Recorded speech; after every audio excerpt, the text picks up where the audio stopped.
Workers at Japan's damaged nuclear plant have started a delicate and risky operation on Monday. They're removing fuel rods from a reactor building at Fukushima Daiichi. It's the first step in what's expected to be a decades-long process to decommission the facility. Tokyo Electric Power Company workers have to remove the more than 1,500 fuel rod assemblies from the reactor 4 building. The rods are currently stored in a pool. Most of them are used, extremely hot, and highly radioactive. The March 2011 earthquake and tsunami triggered a hydrogen explosion that damaged the reactor 4 building. Workers are using a crane attached to a specially built structure to remove the rods. TEPCO officials say it will take more than a year to complete the operation. The workers will then have to remove fuel rods from 3 other reactor buildings. Residents of Fukushima have mixed feelings about the fuel rod removal. The project is a positive step in the decommissioning process, but it could also put local people at risk. A 64-year-old man who operates a dry cleaning business near the plant welcomes the move. This is the first step in the decommissioning process. People here have high hopes that things will slowly return to normal and we can go back to our old lives. But some locals are expressing concern over possible safety problems with the delicate removal process. I am worried about whether it will go smoothly because of all the debris. What I am most anxious about is what will happen if the removal operation fails in some catastrophic way.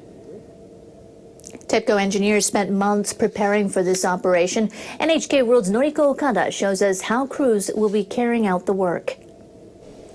This is an image of the number 4 reactor building. The fuel assemblies sit in a pool of water that keeps them cool and prevents radioactive particles from escaping. The tank is about 20 meters above the ground level. TEPCO engineers want to remove the fuel as soon as possible since the building was damaged by a hydrogen explosion. Officials say the building is strong enough to sustain an earthquake, equivalent to the one on March 11th. But they admit that the spent fuel need to be moved to a more secure place. TEPCO workers will use a crane to lift the fuel assemblies from their racks and place them in the radiation-proof containers. One container can hold 22 units. The work must be done underwater to minimize release of radioactive particles. The workers will then lift the container out of the pool to a maximum height of 30 meters. And lower them to the ground. The workers will then move the containers to a storage facility 100 meters away from the reactor building and put the fuel assemblies back into water. The officials say one process of the removal could take 1 week. The company officials say the workers have conducted the operation more than 1,000 times before the accident. But there are differences between this time and previous operations. A hydrogen explosion caused debris to scatter around the building, including the fuel-walled pool. Workers had to clean them up before the operation. They have finished removing relatively large pieces of debris. But nuclear experts are concerned. There could be fragments of debris stuck between the fuel assemblies and their holding racks. That could force workers to halt the operation. It could lead to serious complications. Another concern is the high radiation level at the site. Workers can only stay inside the building for short periods of time. 6 teams of workers operate the crane to move the assemblies to the container. Each team consists of 6 skilled workers. Each team can only work for 2 hours a day. They rotate to keep the operation moving while minimizing radiation exposure. TEPCO officials say the entire decommissioning process could take up to 40 years. Protecting and training enough skilled workers to push forward with this operation will be a major challenge. Noriko Okada, NHK World. Well, the Fukushima workers took painstaking care on the first day of moving fuel rods. They spent more than 3 hours on Monday maneuvering 4 assemblies of unused fuel rods around inside the pool. They raised the materials at a speed of just 1 centimeter per second to avoid any damage. And they kept watch on the process with underwater cameras. The workers plan to spend all day Tuesday placing 18 more fuel assemblies into an underwater container. Then they'll hoist the container out of the pool. A delicate, dangerous operation begins at reactor number 4 of the Fukushima nuclear plant. This remote-controlled crane is tasked with removing some of the 400 tons of spent nuclear fuel from the crippled complex. The unprecedented process is fraught with risk. The fuel rods are brittle. If they break or become exposed to air, huge amounts of highly radioactive gas could escape into the atmosphere. We hope that this process will be conducted in a manner that will not disturb local residents and that the removal will be done on schedule, properly and safely. There are about 50 to 70 fuel rods stored inside an assembly. It will take roughly a week to move 22 assemblies to a more stable pool that will keep the fuel cool. With more than 1,500 fuel assemblies requiring removal, this is a year-long operation. I would assume that the electric company, they have serious evacuation plans, but they're not made public, so as not to raise the fear. But they must have very serious evacuation plans in case the worst happens in that swimming pool. But the workers, one must give them high respect that they're going there and they know how dangerous that is.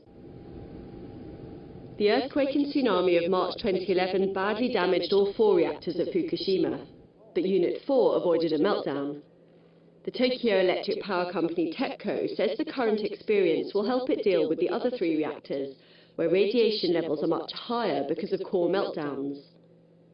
TEPCO has continued to face criticism for its handling of the nuclear crisis, and public trust is low that it will safely decommission the stricken plants, a process that could last decades.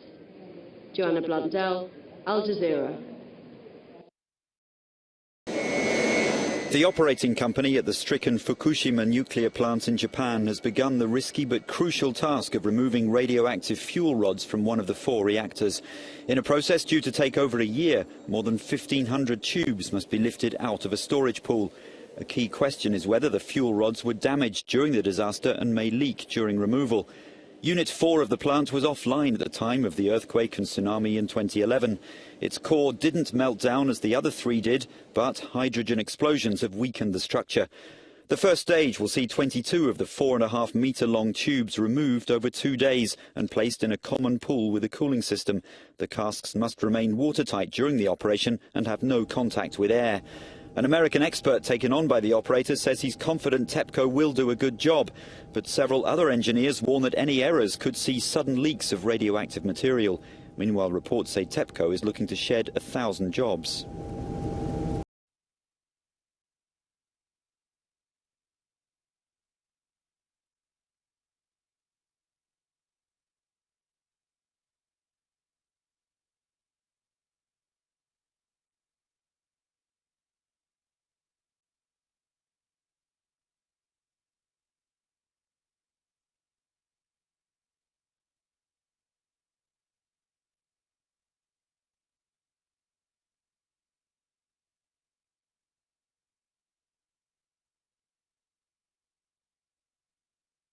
Residents of Fukushima have mixed feelings about the fuel rod removal. The project is a positive step in the decommissioning process, but it could also put local people at risk. A 64-year-old man who operates a dry cleaning business near the plant welcomes the move. This is the first step in the decommissioning process. People here have high hopes that things will slowly return to normal and we can go back to our old lives. But some locals are expressing concern over possible safety problems with the delicate removal process.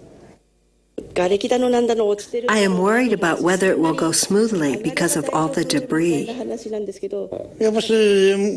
What I am most anxious about is what will happen if the removal operation fails in some catastrophic way.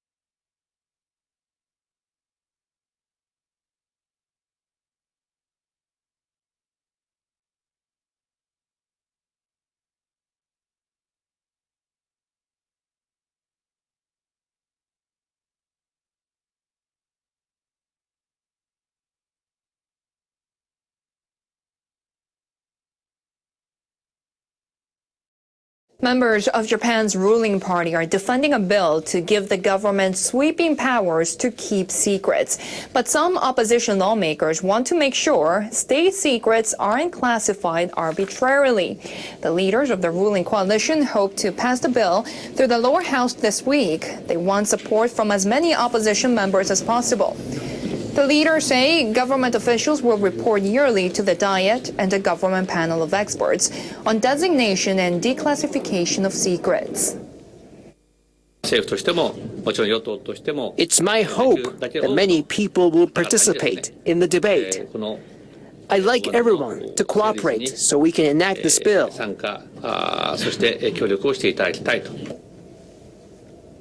The heads of the opposition Japan Restoration Party say the government should set up an independent panel to check whether decisions to classify certain information are valid. They're also asking that all state secrets be declassified after 30 years.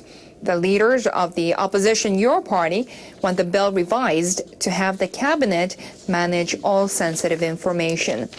Leaders of the largest opposition Democratic Party say lower house members should not vote on the bill this week due to a lack of deliberations.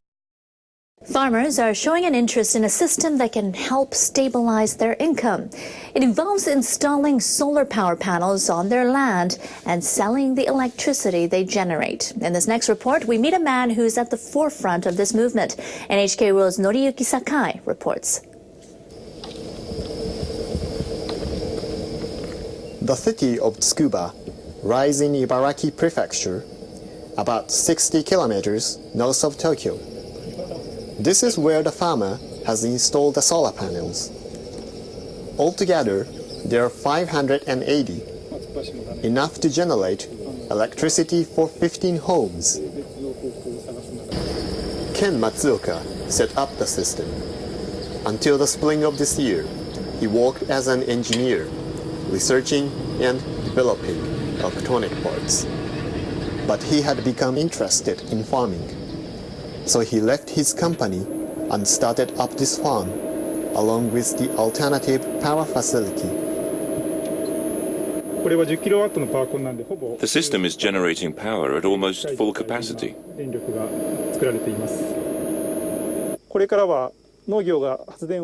Combined farming and solar power generation will become quite common. They complement each other as they both are related to nature, sun and land. Matsuoka found farmland left idle due to the aging of farmers and lack of their successors. He bought idle farmland at a low price and started growing vegetables and installing solar panels. Setting up the power system cost him about $150,000. But by selling electricity to power companies, he said he expects to make a profit of about $15,000 a year. It's difficult to stay in business just by farming. I hope to augment my income by selling electricity.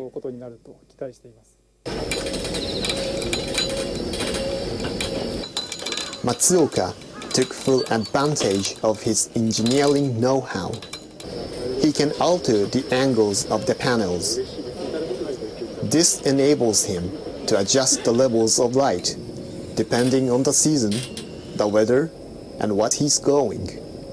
He made wide spaces between the panels. This reduces the amount of shade by up to 30%. This time-adjusted footage shows that equal amounts of light reach the entire field without creating large shadows. 6 months have passed since Matsuoka began farming. He has grown soybeans, green peppers, and 13 other kinds of vegetables. I'm confident that I can grow almost any kind of vegetable. Researchers and other farmers are showing an interest in Matsuoka's system. It can be used in all kinds of places, like grazing land. It offers great potential for improving farming and much else. Through trial and error, I will introduce many new ideas to improve farming based on the system. Matsuoka says he will upgrade the facility so he can use it as a business model for solar shelling. This will enable him to work with manufacturers and make his systems available to customers in many places. Noriyuki Sakai, NHK World. We end tonight with a mystery from the deep. Scientists on the West Coast are at a loss to explain what is killing sea stars, also known as starfish. Ben Tracy says in some places, 95% of the starfish population has died. Along these edges here, there would have been sea stars, orange and purple sea stars at low tide. Marine biologist Pete Raimondi showed us the tide pools along California's Monterey Bay.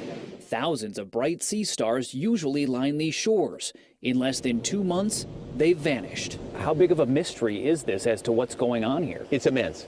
I mean, that's probably, from a scientific point of view, one of the most intriguing things is we have no obvious culprit. His University of California Santa Cruz research team is finding 6 sea stars underwater, their limbs falling off, their bodies disintegrating.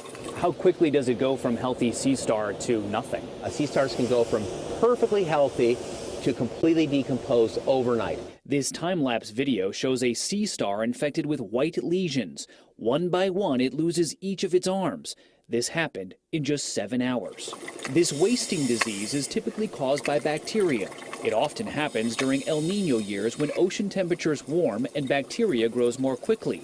But there is no El Nino now, and the disease is more widespread than ever, stretching from Alaska to Southern California.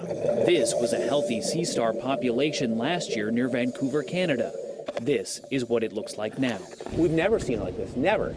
It's changing the ecosystem on the coast because sea stars eat these black-shelled mussels. So these mussels are just going to take over because nothing's eating them anymore. That's right. Scientists say they don't know how much worse this die-off will get, and that it could be generations before these shores are once again painted purple and orange.